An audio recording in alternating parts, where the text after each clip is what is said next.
কাল থেকে থাকবে না তাপপ্রবাহ, সেই সঙ্গে সারা দেশে বৃষ্টির পূর্বাভাসও দিয়েছে আবহাওয়া অফিস, যা থেমে থেমে চলবে এক সপ্তাহ।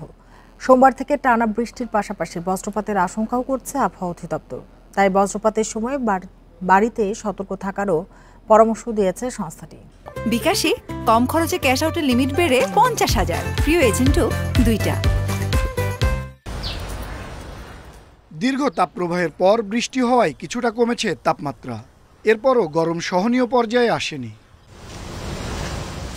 আবহাওয়া অধিদপ্তর জানিয়েছে, শনিবার সবচেয়ে বেশি বৃষ্টি হয়েছে ময়মনসিংহ বিভাগে 83 মিলিমিটার, সিলেটে বৃষ্টি 34 মিলিমিটার, আর ঢাকায় বৃষ্টিপাত হয়েছে খুবই সামান্য। গত 24 ঘন্টায়, বিশেষ করে গতকাল সকাল 6টা থেকে আজকে সকাল 6টা পর্যন্ত ময়মনসিংহে 83 মিলিমিটার এবং নেত্রকোনায় 67 মিলিমিটার বৃষ্টিপাত হয়েছে এবং সিলেটে 34 মিলিমিটার বৃষ্টিপাত হয়েছে।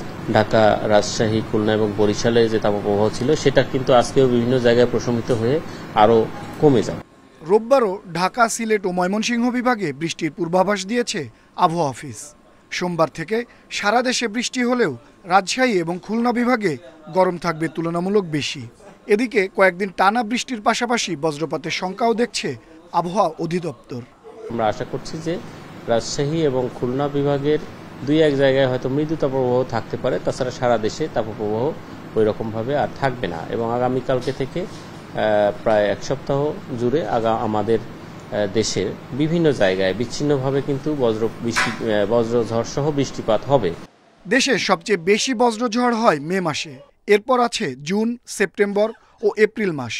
কিন্তু এবার 26 এপ্রিল পর্যন্ত মাত্র একটি বজ্রঝড় বা কালবৈশাখী হয়েছে, যাকে অস্বাভাবিক বলছেন আবহাওয়াবিদেরা।